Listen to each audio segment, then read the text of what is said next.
Sigi question sing je dum mathang pathajaraga dum Paokhum dum pijarage question je amuktang da mayam marakti yauksin ba keno tobus yawe ado ai yam telapna pijarage sigi keno sing je aduga yam sangna pigadaba Paokhum oiragana ai blog natraga keno ma semjarage adugi oina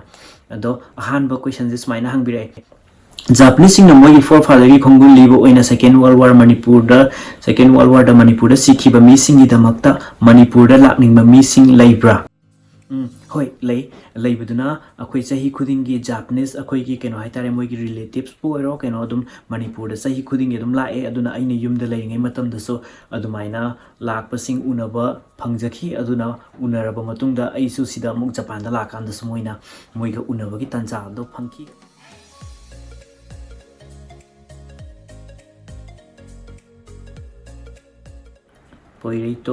Japan da MA tauge plan tauri Japanese language khangdaba yadabra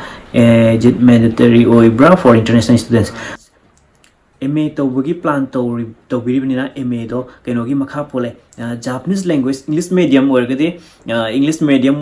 Japanese adum khangdrasu yai sugang khangda bida dum tambe yai aduga yor aga Japan de yor aga keno tobasi khoigi khoina tamning bado adum Japanese to hai tamiba major master toriba subject tuga adugi site Japanese na tongan oina keno tobusi ai adu mathangda ammo mayengbam rasbobana Japan de lai se kari tobiri no ongtabio bro ai smain to ne ai je the Japan da master tambal warga MA to warga Japan gi company ma da thok to jone mathangda hangi khanba question mayam loi hanare bro Japan gi film drama sa natraga song karambana hena pamge yengba nungai base karina henge yengba se smai toy Japan gi aina yumda lai gai dade akhoi gi Japanese film gumba kaino gumba se kya yengba phangjakte aduna animation kaino sing je sina ayamba yenge aduna aduga animation na ayam loini yeng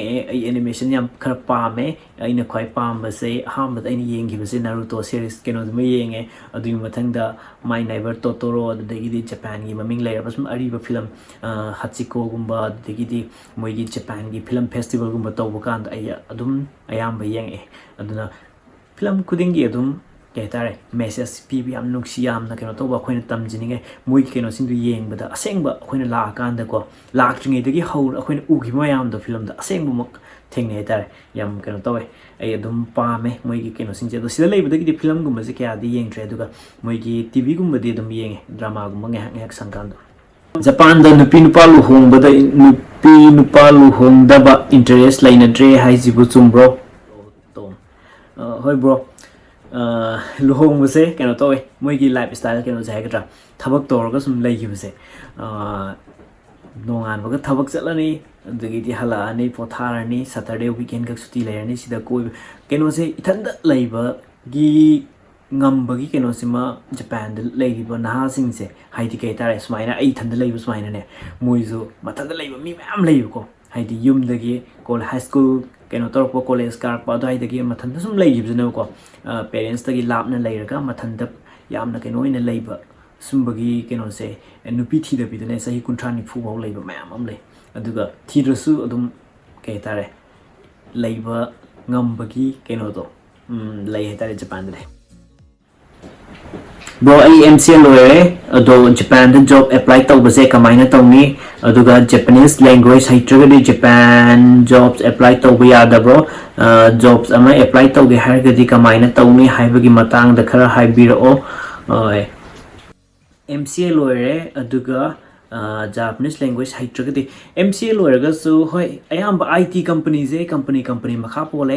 Japanese language sukang khangda bawda keno sida Japan da leibu orgadi thabuk thiba matam da khoi keno to sikhar lai aduga mapan da leibu orgadi language khangdragadi kitang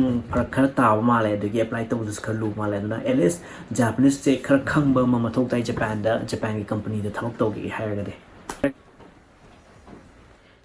Japan da thabak tawge hairgadi kamaina tawgani kamaina apply tawge salary na kamaina tawge Japan tabak se kai tabak maruina Japan da khoi foreigners maina to we have tabak sai maruina khoi overseas division da haidi sales da ko haidi sales dumaina overseas division keno da business developer natraga overseas sales keno dum lei biare or oza oina oza sima dum khara dum tawe aduke engineer IT gumbagi keno sima lawe do ayamana English ki oza gumba ko English khang Japanese khang da bawu ya have Japanese se Japan da thabak to ge haraga di Japanese sima ai dum khang haninge Japanese su khang da bi da thabak to la ko mi su yawe adugo ayamana Japanese se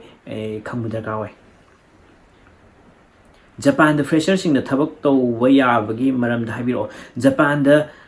fresher sing the thabak to we je akhoi gi mapan da gi chang aga akhoi gi yum da leiraga apply to budi kitang lui adu sida keno ma tamaga Japanese tamba bu ro adu ka college na traga master tabu oiraga di loiraga di dum yam any somna pambiri ba fil keno da company gi thabak to akhoi gi kitang keno ba mari leina dra ba khar khena ba dum thabak to bagi de dum ya samna ha da MA loi ai engineering background kem lete is a business developer in apply to ne adu hojik sahi amagum engineering training to biraga ai the sales engineer in leyo smile to Japan je Japan da JLPT entry pass to ga lak pada kai scope lege India da entry pass to ga Japan gi company am thabak to badum yai adubu Japan da di am mana Japanese language proficiency yeng ga di N2 je pass to ga di haidi level je basic 5 4 3 2 1 hai leda India da di entry pass to ga di company gum da join to badum yai adur so Japan da di N2 je prefer to entry pass to ga minimum sai khoi ki sum wari sana ga inta entry pass to ga di thabak ken to yai hai wi ken do N2 pass to ba se pa me amna singa kam Robin Singh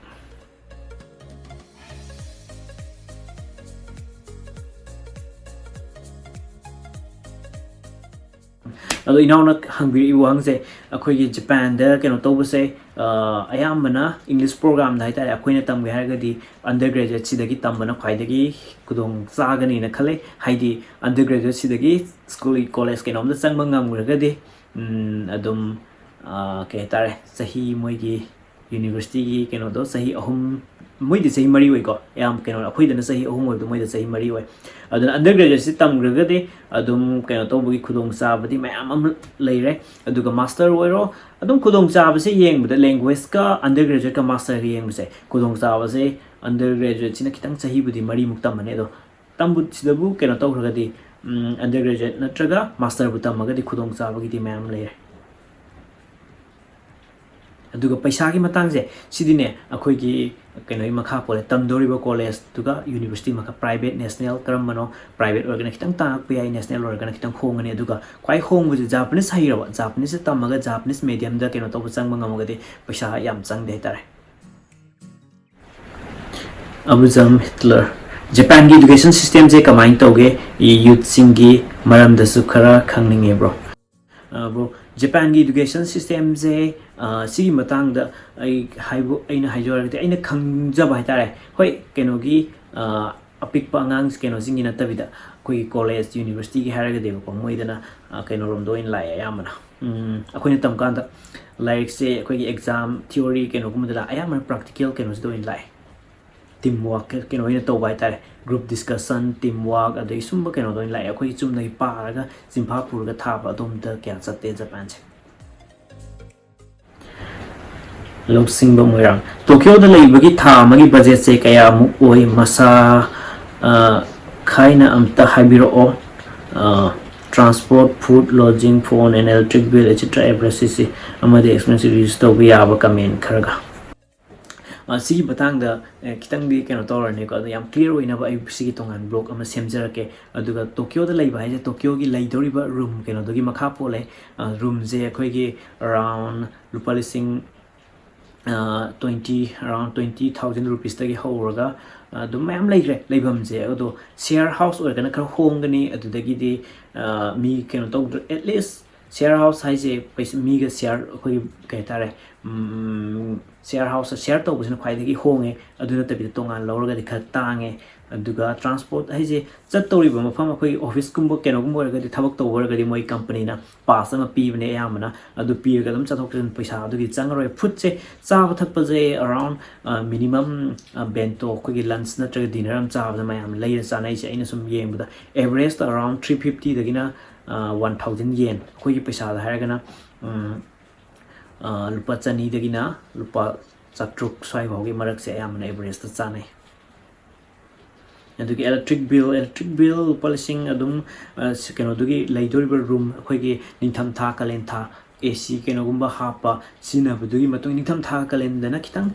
price normal dagi kitang wangkhana lai ai thanda laibase lupa kano bill je aigi je kitang yum chawe ai thanda laibane ka je mathak akhoi gi room ai dige no te apartment room amtang na te ko room mathak makha room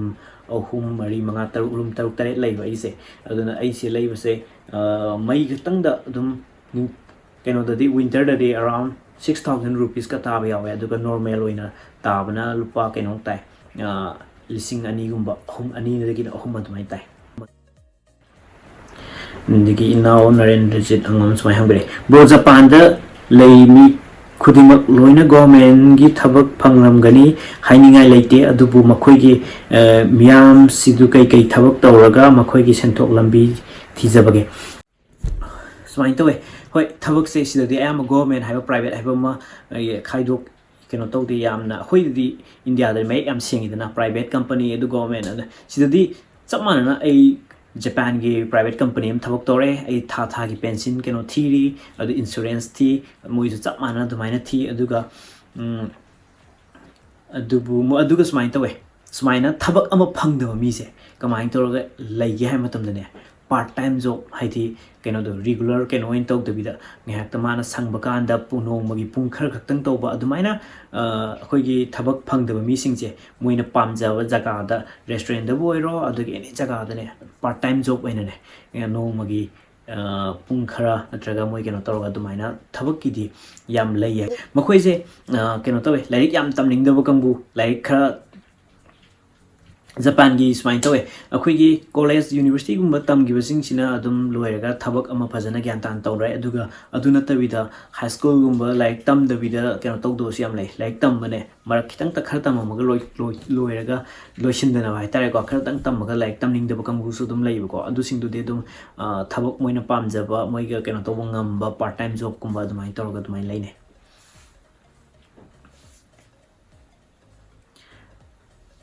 Prikam Thangzam Brass Bobu Thagachari Japan gi Fajababu one birok kilamax. Thank you bro. Mathangda Manipur salai tare. Bro Japan da lairaba students amana part time job tawraga magi tamningba BTech gumba tambada paisa hunba adum konabra aduga chaba thakpagisu adum konabra konarga dra kayamuk watkani bro reply tawiro arigatou gozaimasu smai toy khoigi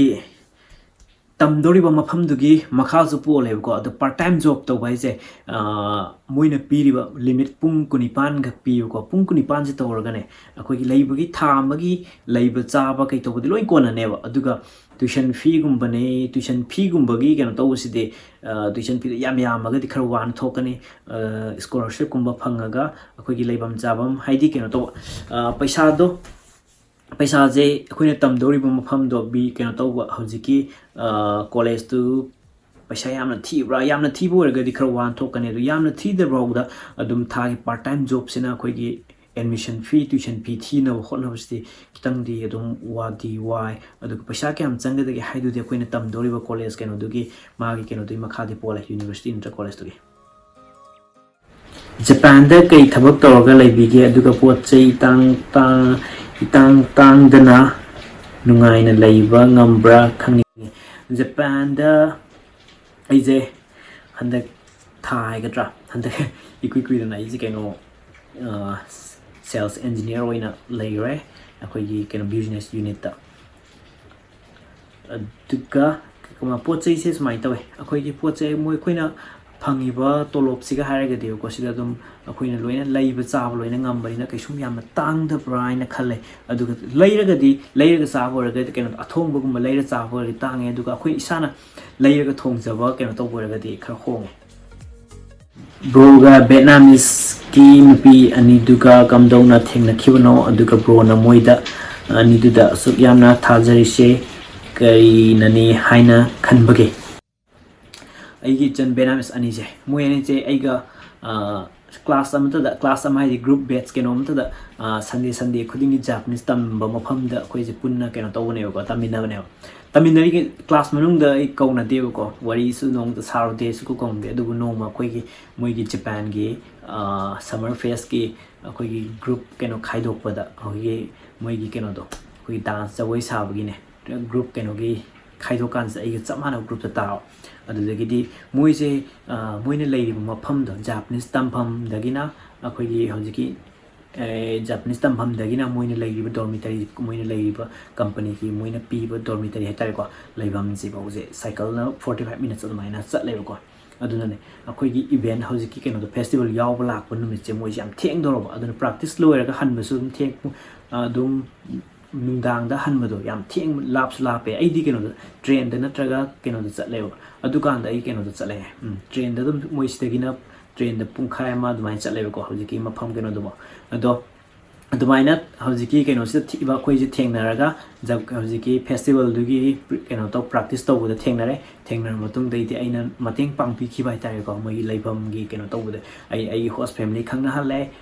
host family ꯍꯥꯏꯗꯤ ꯃꯣꯏ ꯍꯧꯖꯤꯛꯀꯤ ꯁꯤꯇꯤꯗꯨꯗ ꯂꯩꯕ ꯑꯩꯉꯣꯟꯗ ꯌꯥꯝꯅ ꯂꯨꯅ ꯇꯧꯕꯤꯕ ꯃꯆꯥꯗꯧꯅ ꯂꯨꯅ ꯇꯧꯕꯤꯕ ꯏꯃꯨꯡꯗꯣ ꯑꯗꯨ ꯃꯣꯏꯒ ꯈꯪꯅꯍꯜꯂꯦ ꯑꯗꯨꯒ ꯃꯣꯏꯅꯁꯨ ꯃꯇꯦꯡ ꯄꯥꯡꯕꯤꯔꯦ ꯑꯗꯨꯗꯒꯤꯗꯤ ꯑꯩꯅ ꯀꯩ ꯍꯥꯏꯇꯥꯔꯦ ꯃꯣꯏꯁꯤ ꯅꯣꯡꯃ ꯑꯩꯅ ꯀꯩꯅꯣꯗꯒꯤ ꯍꯜꯂꯛꯄꯗ ꯑꯩꯒꯤ ꯏꯅꯥꯎ ꯑꯃ ꯀꯩꯅꯣꯗꯒꯤ ꯊꯤꯟꯕꯤꯔꯨꯔꯒ ꯍꯜꯂꯛꯄꯗ ꯂꯝꯕꯤꯗ ꯑꯍꯤꯡꯗꯅꯦꯕꯀꯣ ꯄꯨꯡ 8:30 ꯇꯥꯔꯕ ꯅꯨꯡꯗꯥꯡ ꯀꯩꯅꯣꯗ ꯑꯗꯨꯗ ꯑꯩꯈꯣꯏꯒꯤ ꯅꯥꯔꯛꯇꯅꯕꯀꯣ ꯑꯩꯈꯣꯏꯒꯤ ꯍꯣꯁꯄꯤꯇꯥꯜꯗ ꯄꯨꯈꯠꯄꯗꯣ ꯑꯩꯅ ꯇꯥꯟꯖꯥ ꯌꯥꯝ ꯆꯥꯅꯔꯕ ꯍꯥꯏꯒꯗ꯭ꯔꯥ ꯑꯩꯅ ꯍꯣꯁꯄꯤꯇꯥꯜꯒ ꯄꯨꯕꯤꯗꯅ ꯑꯗꯨꯃꯥꯏꯅ ꯃꯇꯦꯡ ꯄꯥꯡꯕꯤꯕ ꯑꯗꯨꯗꯒꯤꯗꯤ ꯁꯨꯝ ꯁꯤꯗ ꯑꯩꯅ ꯑꯗꯨꯃꯥꯏꯅ ꯈꯤꯇꯪ ꯃꯣꯏꯒꯤ ꯃꯇꯦꯡ ꯄꯥꯡꯕꯤꯔꯨꯕꯗꯩꯗꯤ ꯃꯣꯏ ꯏꯃꯨꯡ ꯃꯅꯨꯡꯁꯤꯡ ꯍꯥꯏꯇꯥꯔꯦ ꯏꯃꯨꯡꯒꯤ ꯃꯤꯁꯤꯡ ꯍꯥꯏꯒꯗ꯭ꯔꯥ ꯍꯥꯏꯗꯤ ꯁꯤꯗ ꯂꯩꯕ ꯅꯠꯇꯕ ꯚꯦꯠꯅꯥꯝꯗ ꯑꯗꯨꯅ ꯐꯖꯅ ꯑꯩꯁꯦ ꯈꯪꯈꯤꯕ ꯍꯥꯏꯇꯥꯔꯦ ꯑꯗꯨꯅ ꯃꯣꯏꯒꯤ ꯑꯩꯈꯣꯏꯒꯤ ꯔꯤꯂꯦꯁꯟꯁꯦ ꯀꯩꯅꯣꯒꯤ ꯇꯥꯏꯞꯇ ꯑꯩꯈꯣꯏꯗꯪ ꯈꯪꯅꯕ ꯅꯠꯇꯅ ꯃꯣꯏꯒꯤ ꯐꯦꯃꯤꯂꯤꯒꯤ ꯃꯤꯁꯤꯡ ꯑꯩꯁꯨ ꯂꯣꯏꯅ ꯈꯪꯉꯤ ꯑꯗꯨꯒ ꯃꯣꯏꯒꯤ ꯐꯦꯃꯤꯂꯤ ꯃꯦꯝꯕꯔꯁꯤꯡꯁꯨ ꯑꯩꯅ ꯂꯣꯏꯅ ꯈꯪꯉꯦ ꯑꯗꯨꯅ ꯑꯗꯨꯃꯥꯏꯅ ꯃꯔꯤꯁꯦ ꯑꯩꯅ ꯃꯇꯦꯡ ꯈꯤꯇꯪ ꯄꯥꯡꯕꯤꯔꯨꯕꯗꯨꯗ ꯑꯗꯨꯃꯥꯏꯅ ꯀ꯭ꯂꯣꯁ ꯑꯣꯏꯅ ꯂꯥꯛꯈꯤꯕꯅꯦ ꯔꯤꯂꯦꯁꯟꯁꯦ ꯑꯁꯤꯅ ꯑꯔꯣꯏꯕ ꯀ꯭ꯋꯦꯁꯟ ꯑꯣꯏꯗꯤ ꯃꯥꯅꯦ ꯕ꯭ꯔꯣ ꯑꯩꯁꯨ ꯖꯄꯥꯟꯗ ꯀꯣꯏꯕ ꯌꯥꯝ ꯆꯠꯅꯤꯡꯉꯦ ꯃꯐꯝꯗꯨ ꯌꯥꯝ ꯅꯨꯡꯉꯥꯏꯗꯧ ꯃꯥꯜꯂꯦ ꯂꯩꯕ ꯑꯗꯣ ꯕ꯭ꯔꯣꯅ ꯑꯞꯂꯣꯗ ꯇꯧꯔꯛꯄ ꯚꯤꯗꯤꯑꯣ ꯈꯨꯗꯤꯡꯃꯛ ꯂꯣꯏꯅ ꯌꯦꯡꯉꯦ ꯌꯥꯝ ꯅꯨꯡꯉꯥꯏ ꯌꯦꯡꯕ God bless you bro Rasbobo Sam Garlis yam thagatsari ꯑꯗꯨꯝ ꯂꯥꯛꯑꯣ ꯑꯩꯈꯣꯏ ꯃꯌꯥꯝ ꯁꯤꯗ ꯍꯧꯖꯤꯛꯁꯦ ꯑꯩꯈꯣꯏ ꯃꯅꯤꯄꯨꯔꯗꯒꯤ ꯑꯩꯈꯣꯏ ꯃꯌꯥꯝ ꯃꯤꯁꯦ ꯁꯨꯝ ꯃꯁꯤꯡ ꯍꯦꯟꯒꯠꯂꯛꯑꯦ ꯑꯗꯨꯅ ꯑꯩꯈꯣꯏ ꯃꯌꯥꯝꯁꯦ ꯄꯨꯜꯂꯒ ꯑꯩꯈꯣꯏ ꯃꯅꯤꯄꯨꯔꯤ ꯁꯤꯗ ꯂꯩꯕ ꯃꯌꯥꯝꯁꯤꯒꯤ ꯀꯩꯅꯣ ꯁꯦꯝꯃꯒ ꯅꯧꯅ ꯂꯥꯛꯀꯗꯧꯔꯤꯕ ꯃꯌꯥꯝꯗ ꯑꯩꯈꯣꯏ ꯀꯩ ꯍꯥꯏꯇꯥꯔꯦ ꯄꯥꯎ ꯐꯥꯎꯔꯛꯑꯒ ꯑꯩꯈꯣꯏꯅ ꯑꯉꯝꯕ ꯃꯇꯦꯡ ꯄꯥꯡꯅꯕ ꯑꯩꯈꯣꯏ ꯀꯩꯅꯣ ꯒ꯭ꯔꯨꯞ ꯁꯦꯝꯃꯒ ꯀꯟꯅ ꯍꯣꯠꯅꯖꯔꯤ ꯑꯗꯨꯒ ꯀꯩꯅꯣꯁꯦ ꯀꯩꯒꯨꯝꯕ ꯄꯥꯎ ꯐꯥꯎꯕ ꯍꯣꯏ ꯃꯌꯥꯝꯁꯦ ꯊꯕꯛ ꯂꯣꯏꯅ ꯆꯤꯟꯅꯕꯅꯤ나 ꯄꯥꯎ ꯐꯥꯎꯕꯗ ꯈꯤꯇꯪ ꯋꯥꯕ ꯀꯩꯅꯣ ꯇꯧꯕꯁꯨ ꯌꯥꯏ ꯑꯗꯣ ꯑꯩꯈꯣꯏꯒꯤ ꯑꯗꯨꯝ ꯑꯩ ꯂꯩꯔꯦ ꯑꯗꯨꯗꯒꯤꯗꯤ ꯑꯩꯈꯣꯏ ꯒ꯭ꯔꯨꯞ ꯃꯅꯤꯄꯨꯔꯤꯁ ꯏꯟ ꯖꯄꯥꯟ ꯐꯦꯁꯕꯨꯛꯇꯕꯨ ꯑꯣꯏꯔꯣ ꯄꯦꯖ ꯀꯩꯅꯣꯗꯕꯨ ꯑꯣꯏꯔꯣ ꯑꯗꯨꯗꯒꯤꯗꯤ ꯑꯩꯈꯣꯏ ꯀꯩꯅꯣꯒ ꯁꯦꯝꯗꯅ ꯃꯌꯥꯝ ꯄꯥꯎ ꯐꯥꯎꯅꯅꯕ ꯀꯟꯅ ꯍꯣꯠꯅꯔꯤ ꯁꯤꯗꯒꯤꯗꯤ ꯃꯊꯪ ꯆꯍꯤꯗꯒꯤꯗꯤ ꯃꯤꯁꯦ ꯂꯥꯛꯄꯁꯨ ꯃꯁꯤꯡ ꯑꯗꯨꯝ ꯍꯦꯟꯒꯠꯂꯛꯇꯧꯔꯦꯅ ꯑꯩ ꯈꯜꯂꯦ ꯑꯗꯨꯅ ꯃꯌꯥꯝ ꯂꯥꯛꯅꯤꯡꯕꯁꯤꯡ ꯑꯌꯥꯝꯕꯅ ꯚꯤꯗꯤꯑꯣꯗ ꯐꯦꯁꯕꯨꯛꯇ ꯀꯩꯗ ꯑꯁꯨꯃꯥꯏꯅ ꯄꯥꯎ ꯐꯥꯎꯅꯕꯁꯦ ꯈꯤꯇꯪꯗꯤ ꯀꯩꯅꯣ ꯇꯧꯋꯦ ꯑꯗꯨꯅ ꯑꯩꯈꯣꯏꯅ ꯑꯃꯨꯛ ꯌꯨꯝ ꯊꯣꯛꯄꯒꯨꯝꯕ ꯑꯗꯨꯀꯥꯟꯗ ꯎꯅꯕ ꯑꯣꯏꯔꯒꯗꯤ ꯌꯥꯝ ꯅꯨꯡꯉꯥꯏꯒꯅꯦꯅ ꯈꯜꯂꯦ ꯑꯗꯨꯒ ꯑꯩꯒꯤ ꯚꯤꯗꯤꯑꯣꯁꯦ ꯌꯦꯡꯕꯤꯔꯤꯕꯁꯤꯡꯅ ꯑꯩꯉꯣꯟꯗ ꯑꯩꯒꯤ ꯀꯟꯇꯦꯛ ꯅꯝꯕꯔ ꯀꯩꯀꯩ ꯍꯪꯕ ꯈꯣꯠꯄ ꯌꯥꯎꯋꯦ ꯑꯗꯣ ꯑꯩꯉꯣꯟꯗ ꯃꯦꯁꯦꯖ ꯊꯥꯕꯤꯔꯛꯄ ꯃꯇꯝꯗ ꯍꯥꯏ ꯆꯥꯛ ꯆꯥꯔꯕ꯭ꯔꯣ ꯑꯗꯣ ꯍꯥꯏꯕ ꯃꯇꯝꯗꯀꯣ ꯃꯤꯡ ꯑꯩ ꯁꯤ ꯁꯨꯃꯥꯏꯅ ꯇꯧꯋꯦ ꯁꯤꯃ ꯈꯪꯅꯤꯡꯉꯦ ꯍꯥꯏꯕꯗꯣ ꯑꯗꯨꯃꯥꯏꯅ ꯊꯥꯕꯤꯔꯛꯑꯣ ꯑꯩ ꯑꯗꯨꯝ ꯑꯩꯅ ꯁꯪꯕ ꯀꯥꯟꯗ ꯍꯪꯖꯔꯛꯀꯦ ꯈꯤꯇꯪ ꯉꯥꯏꯕꯤꯌꯣ ꯑꯩꯈꯣꯏꯒꯤ ꯀꯩꯅꯣꯒꯤ ꯍꯧꯅꯕꯤꯀꯣ ꯑꯩꯈꯣꯏ ꯀꯩ ꯍꯥꯏꯇꯥꯔꯦ ꯃꯦꯁꯦꯖꯁꯦ ꯅꯪꯍꯧꯔꯣꯏ ꯃꯇꯥꯒꯨꯝ ꯀꯩꯅꯣ ꯇꯧꯕꯁꯦ ꯉꯥꯏꯉꯝꯗꯕꯤ ꯀꯩꯅꯣꯁꯦ ꯌꯥꯔꯒꯗꯤ ꯈꯤꯇꯪ ꯀꯩꯅꯣ ꯇꯧꯕꯤꯌꯣ ꯍꯥꯏꯗꯤ ꯈꯔ ꯌꯥꯝ ꯄꯦꯁꯦꯟ ꯀꯩꯅꯣ ꯑꯣꯏꯅ ꯈꯔ ꯀꯩ ꯍꯥꯏꯇꯥꯔꯦ ꯐꯥꯊꯔꯒ ꯍꯥꯏꯗꯤ ꯑꯩꯅꯅꯦ ꯖꯄꯥꯟꯗ ꯂꯥꯛꯇ꯭ꯔꯤꯉꯩꯗ ꯑꯣꯔ ꯁꯤꯗ ꯂꯩꯔꯕ ꯃꯇꯨꯡꯗ ꯃꯌꯥꯝꯅ ꯄꯥꯎ ꯐꯥꯎꯅꯕꯁꯦ ꯈꯔ ꯃꯃꯤꯡ ꯆꯠꯄ ꯃꯤ ꯈꯤꯇꯪ ꯀꯩꯅꯣ ꯑꯩꯈꯣꯏꯒꯤ ꯈꯔ ꯀꯩ ꯍꯥꯏꯇꯥꯔꯦ ꯃꯃꯤꯡ ꯆꯠꯈꯤꯕ ꯃꯤꯁꯤꯡꯁꯦ ꯑꯁ ꯄꯥꯎ ꯐꯥꯎꯅꯕ ꯋꯥꯈ꯭ꯔꯖꯥꯠꯅꯤ ꯃꯦꯁꯦꯖꯀꯥꯁꯦ ꯍꯜꯂꯛꯇꯕꯅ ꯑꯌꯥꯝꯕꯅ ꯍꯜꯂꯛꯇꯦꯗ ꯈꯤꯇꯪ ꯑꯩꯅ ꯀꯩꯅꯣꯝꯃ ꯍꯪꯅꯤꯡꯗꯅ ꯑꯩꯒꯤ ꯔꯤꯁꯔꯁꯀꯤ ꯃꯇꯥꯡꯗ ꯀꯩꯅꯣ ꯇꯧꯕꯁꯤꯡꯁꯦ ꯍꯣꯏ ꯍꯣꯏ ꯍꯥꯏꯔꯒ ꯄꯥꯎ ꯁꯨꯡꯐꯥꯎ ꯐꯥꯎꯔꯛꯇꯕꯁꯨ ꯌꯥꯎꯋꯤ ꯑꯗꯨꯗꯒꯤꯗꯤ ꯑꯗꯣ ꯀꯩꯁꯨꯝ ꯑꯩ ꯀꯩꯅꯣ ꯇꯧꯗꯦ ꯃꯣꯏ ꯃꯌꯥꯝ ꯊꯕꯛ ꯆꯤꯟꯈꯤꯕꯗꯨꯅ ꯀꯩꯅꯣ ꯇꯧꯕꯅꯦꯅ ꯈꯟꯗꯣꯛꯑꯦ ꯑꯗꯣ ꯑꯗꯨꯕꯨ ꯑꯩꯅ ꯈꯟꯖꯩ ꯑꯩꯒꯤ ꯑꯩꯉꯣꯟꯗ ꯃꯦꯁꯦꯖ ꯊꯥꯔꯛꯇꯅ ꯑꯗꯒꯤ ꯄꯥꯎ ꯐꯥꯎꯕ ꯉꯝꯗ꯭ꯔꯒꯁꯨ ꯑꯩꯅ ꯁꯦꯝꯃꯛꯇꯧꯔꯤꯕ ꯚꯤꯗꯤꯑꯣ ꯖꯄꯥꯟꯗ ꯊꯕꯛ ꯀꯃꯥꯏꯅ ꯀꯩꯀꯩ ꯊꯕꯛ ꯂꯩꯒꯦ ꯑꯗꯒꯤ ꯀꯩꯀꯩ ꯊꯕꯛ ꯑꯦꯄ꯭ꯂꯥꯏ ꯇꯧꯕ ꯌꯥꯏ ꯀꯃꯥꯏꯅ ꯄ꯭ꯔꯤꯄꯦꯌꯔ ꯇꯧꯒꯅꯤ ꯍꯥꯏꯕꯅꯆꯤꯡꯕ ꯑꯗꯨꯒꯤ ꯕ꯭ꯂꯣꯒꯁꯤꯡꯕꯨ ꯑꯣꯏꯔꯣ ꯑꯩ ꯃꯊꯪ ꯃꯊꯪ ꯑꯗꯨꯝ ꯁꯦꯝꯖꯔꯛꯀꯦ ꯑꯩꯅ ꯈ꯭ꯋꯥꯏꯗꯒꯤ ꯑꯩꯅ ꯄꯥꯝꯖꯕꯗꯤ ꯑꯩꯒꯤ ꯀꯩꯅꯣꯗ ꯑꯩꯉꯣꯟꯗ ꯋꯥꯔꯤ ꯍꯛꯊꯦꯡꯅꯅ ꯃꯦꯁꯦꯖ ꯊꯥꯔꯛꯄꯕꯨ ꯑꯣꯏꯔꯣ ꯅꯠꯇ꯭ꯔꯒ ꯎꯅꯕꯕꯨ ꯐꯪꯗ꯭ꯔꯒꯁꯨ ꯑꯩꯒꯤ ꯚꯤꯗꯤꯑꯣꯁꯤꯡꯁꯤꯗꯒꯤ ꯑꯦꯠꯂꯤꯁ ꯀꯩꯅꯣ ꯈꯔ ꯈꯪꯍꯧꯔꯒ ꯏꯊꯟꯗ ꯊꯤꯖꯔꯒ ꯑꯗꯨꯃꯥꯏꯅ ꯇꯧꯔꯒ ꯑꯩ ꯁꯤꯃ ꯑꯩꯉꯣꯟꯗꯒꯤ ꯍꯦꯟꯕ ꯇꯧꯕ ꯉꯝꯕ ꯃꯌꯥꯝ ꯑꯃ ꯂꯩꯅ ꯊꯥꯖꯩꯅ ꯑꯗꯨꯅ ꯑꯩꯅ ꯑꯩꯗꯤ ꯏꯆꯝ ꯆꯝꯅ ꯖꯄꯥꯟ ꯌꯥꯝ ꯅꯨꯡꯁꯤꯖꯕ ꯌꯥꯝ ꯄꯥꯝꯖꯕ ꯖꯄꯥꯟꯗ ꯂꯥꯛꯆꯈꯤꯕꯅꯦ ꯑꯗꯨꯒ ꯖꯄꯥꯟꯗ ꯂꯥꯛꯑ ꯃꯇꯨꯡꯗ ꯖꯥꯄꯅꯤꯁ ꯌꯥꯝ ꯈꯪꯕ ꯑꯣꯏꯗꯦ ꯑꯗꯨꯅ ꯑꯩꯅ ꯊꯕꯛ ꯀꯥꯖꯩ ꯀꯩꯅꯣꯗ ꯀꯩ ꯍꯥꯏꯇꯥꯔꯦ ꯊꯕꯛ ꯆꯪꯀꯥꯟꯗ ꯑꯩꯅ ꯂꯩꯔꯤꯕ ꯂꯦꯚꯦꯜꯁꯦ ꯖꯥꯄꯅꯤꯁ ꯂꯦꯚꯦꯜꯁꯦ ꯌꯥꯝ ꯆꯪꯕꯗ ꯌꯥꯝ ꯋꯥꯕ ꯂꯦꯚꯦꯜ ꯑꯣꯏꯅꯦ ꯑꯗꯨꯕꯨ ꯀꯩ ꯍꯥꯏꯇꯥꯔꯦ ꯃꯐꯝ ꯃꯌꯥꯝꯅ ꯊꯧꯖꯥꯜ ꯀꯩꯅꯣ ꯇꯧꯕꯤꯕ ꯅꯨꯡꯁꯤꯕ ꯍꯥꯏꯗ꯭ꯔꯥ ꯑꯗꯨꯅ ꯑꯩ ꯀꯩꯁꯨꯝ ꯏꯆꯝ ꯆꯝꯅ ꯀꯩꯅꯣ ꯇꯧꯕ ꯖꯥꯄꯅꯤꯁ ꯌꯥꯝ ꯍꯩꯕ ꯅꯠꯇꯦ ꯑꯗꯨꯗꯒꯤꯗꯤ engineering background ꯑꯗꯨ ꯀꯩꯝꯇ ꯂꯩꯕ ꯅꯠꯇꯦ ꯑꯗꯨꯕꯨ ꯌꯥꯝꯅ ꯐꯕ ꯃꯤ ꯈꯔ ꯊꯦꯡꯅꯕꯗꯒꯤ ꯑꯩꯅ ꯍꯧꯖꯤꯛ ꯊꯕꯛ ꯇꯧꯖꯔꯤꯕ ꯀꯝꯄꯅꯤꯁꯦ ꯃꯌꯥꯝ ꯂꯣꯏ ꯐꯩ ꯑꯩ ꯌꯥꯝ ꯂꯨꯅ ꯇꯧꯕꯤ ꯑꯗꯨꯅ ꯃꯣꯏ ꯃꯌꯥꯝꯁꯦ ꯑꯩꯕꯨ ꯌꯥꯝ ꯂꯨꯅ ꯇꯧꯕꯤꯕ ꯃꯔꯝ ꯑꯣꯏꯔꯒ ꯑꯩ ꯀꯩꯅꯣ ꯇꯧꯖꯕꯅꯦ ꯌꯥꯝ ꯁꯥꯡꯈ꯭ꯔ ꯃꯥꯜꯂꯦ ꯚꯤꯗꯤꯑꯣꯁꯦ ꯑꯩꯅꯦ ꯃꯌꯥꯝꯗ ꯇꯝꯅꯤꯡꯕ ꯍꯥꯏꯅꯤꯡꯕꯗꯤ ꯃꯌꯥꯝ ꯂꯩꯔꯤ ꯑꯗꯣ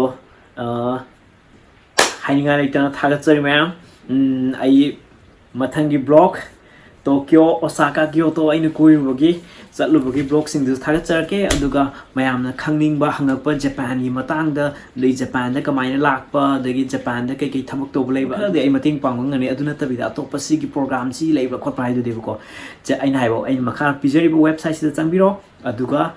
ꯗꯤꯇꯦꯜꯁꯇ ꯍꯥꯞꯄꯒꯦ ꯌꯨꯅꯤꯚꯔꯁꯤꯇꯤ ꯀꯃꯥꯏꯅ ꯊꯤꯕ ꯃꯣꯏꯒꯤ ꯋꯦꯕꯁꯥꯏꯠ ꯈꯔ ꯃꯔꯨꯑꯣꯏꯕ ꯁꯤꯁꯤꯡꯁꯦ ꯆꯪꯉꯒ ꯌꯦꯡꯕꯤꯔꯣ ꯏꯪꯂꯤꯁ ꯄ꯭रोग्राम ꯀꯩꯀꯩ ꯂꯩꯒꯦ ꯑꯗꯩ ꯀꯔꯝꯕ ꯌꯨꯅꯤꯚꯔꯁꯤꯇꯤꯗ ꯀꯩ ꯁ꯭ꯀꯣꯂꯔship ꯄꯤꯒꯦ ꯍꯥꯏꯕꯗꯣ ꯑꯗꯨꯃꯥꯏꯅ ꯂꯣꯏ ꯊꯤꯕꯤꯔꯣ ꯑꯗꯨꯒ ꯈꯪꯗ꯭ꯔꯀꯥꯟꯗ ꯍꯥꯏꯕꯤꯔꯣ ꯑꯗꯨꯝ ꯑꯉꯝꯕ ꯃꯇꯦꯡ ꯄꯥꯡꯖꯒꯦ ꯑꯗꯣ ꯚꯤꯗꯤꯑꯣꯁꯦ ꯌꯥꯝꯁꯨ ꯁꯥꯡꯗꯣꯛꯈ꯭ꯔꯦ ꯑꯗꯨꯗꯩ ꯑꯗꯨꯝ ꯀꯩꯅꯣ ꯇꯧꯔꯝꯗꯧꯁꯨ ꯃꯥꯜꯂꯦ ꯑꯗꯣ ꯑꯩꯁꯨ ꯍꯌꯦꯡꯁꯨ ꯊꯕꯛ ꯆꯠꯇꯣꯏꯅꯤꯅ ꯉꯁꯤꯒꯤꯗꯤ good night thank you very much ꯑꯣꯌꯥꯁꯨꯃꯤ ꯅꯥꯁꯥꯏ ꯒꯨꯗ ꯅꯥꯏꯠ